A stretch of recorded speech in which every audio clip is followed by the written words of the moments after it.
할렐루야. 오늘은 자전거를 타고 가면서 한번 해볼게요.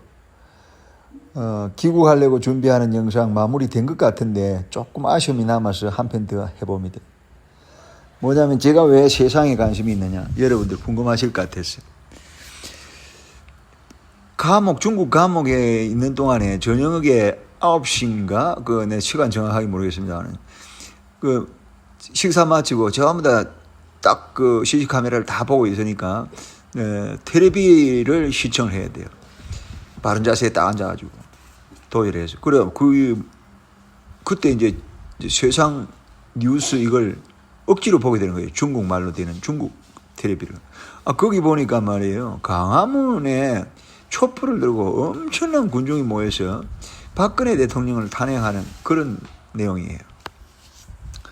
그렇게 조금 있다가 이제 계속 그런 내용들이 오고 가고 또 시진핑 이다일루 그 관계에 쭉 이제 뉴스가 나오고 그런데 조금 있으니까 또 이제 한국에 대한 뉴스가 나오는데 박근혜 대통령 최초 여자 대통령이 맥없이 힘없이 끌려 내려와 버려요. 탄핵 때. 그리고 난 뒤에 또 갑자기 선거해가지고 문재인 대통령이 당선돼서 청와대로 그냥 직행해버려요.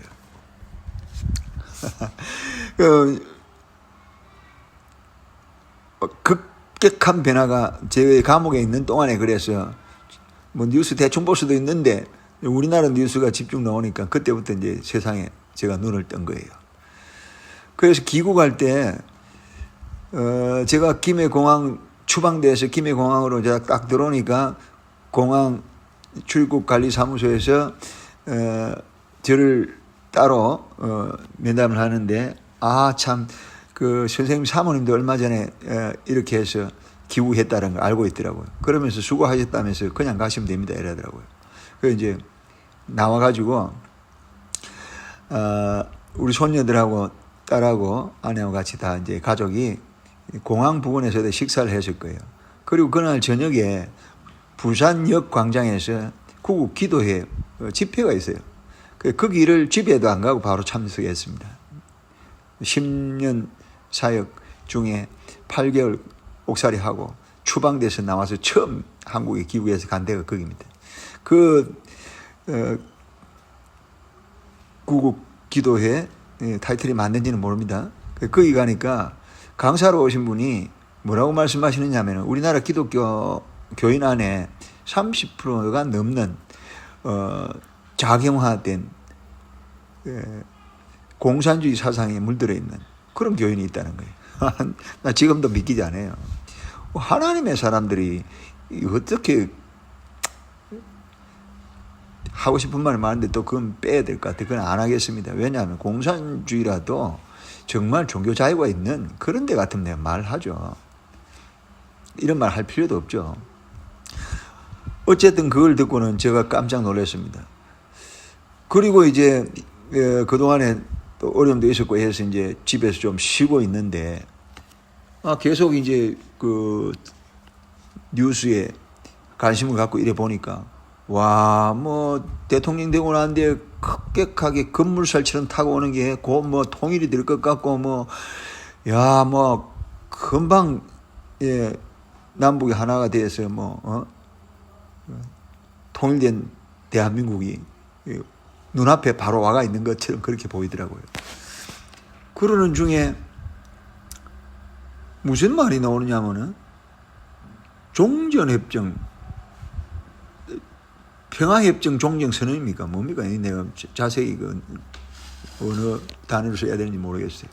아무튼 전쟁을 종식하고 끝내고 이제 평화적으로 가자 이런 쪽으로 몰고 가는 거예요. 그러니까 제가 관심이 안 갈 수가 없습니다. 제가 지금까지 쓰임받았던 일이 요게 민감한 관계가 있습니다. 불쌍한 그분들이 말입니다. 요게 이루어지고 나면은 앞으로는 강을 건너오면 안 되거든요. 왜냐하면은 전쟁이 끝난 나라 난민으로 인정이 안 되잖아요. 그렇죠? 여기에서 또 더 상세하게는 말씀드릴 수가 없습니다. 아무튼 저는 관심이 갔더라 이 말입니다. 그래서 지금 제가 세상 일에 관심을 갖고 하나님이 강제로 애국자 같이 저를 끌어넣은 것 같습니다. 저는 애국에 대해서도 별로 관심 없고 천국 소망만 갖고 살아가는데 어쩌다가 보니까 애국자인 것처럼 보여지기도 하는 그런 장면들이 좀 보이죠. 사실은 저는 이 땅에 관심 없습니다. 천국 소망 가지고 오늘도 살아갑니다. 그러나 천국 가기 전에는 해야 될 일이 있는데 하나님께서 제게 주신 사명감이 있죠. 제게 맡긴 생명샘 프로젝트, 이것은 통일을 위한 사업이라 안 할 수가 없죠. 이것은 제게 맡겨준 일이라 충성되이 하다가 나중에 주님 앞에 가면은 잘했다 칭찬받아야 될 것 아닙니까? 여러분들과 제가 다 같이 그랬으면 좋겠습니다. 그래서 지금 이제 이샘이 세상적으로 관심을 갖고 뭐 혹시 정치적인 바람이 조금씩 묻어져 있는 거 좀 이해해 주십시오. 왜냐하면 제가 했던 일 자체가 그렇다 보니까 좀 이 통일이라든지 뭐 종전이라든지 평화협정이라든지 이런 것들에 대한 것은 조금 민감한 반응을 제가 볼 수가 있습니다. 왜냐하면은 마지막으로 한마디만 좀 몇 번 내가 편집했는데 다시 한번 넣어야 될 것 같네요. 앞으로 누가 대통령이 되든 간에 꼭 대화는 남북 간에 대화는 해야 되고 통일을 위해서 서로 머리를 맞대고 풀어 나가야 됩니다.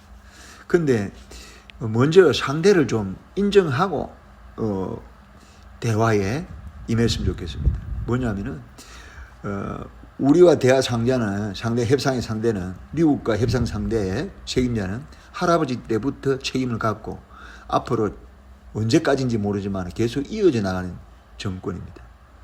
그런데 지금 무슨 담화를 하는, 회담을 하는, 결판을 내야 되는 이런 일의 상대들은 5년짜리입니다. 5년의 임기를 가지고 있는 통수권자입니다. 이걸 서로 알고 접근을 해야 되지 않겠는가 이런 생각입니다. 거기는 할아버지 때부터 계속 한우물을 파고 있는 분들이고 주인이고 우리는 언제든지 5년 하고 나면 머슴처럼 있다가 또 바뀌고 해야 되는데 그 중요한 문제점들을 어떻게 협상을 잘 풀고 나갈 것인가 좀 더 깊이 생각하고 협상에 임해야 되지 않느냐 그런 생각을 이 부족한 저는 갖습니다. 자, 이제 귀국 준비하겠습니다. 마무리합니다. 축복합니다.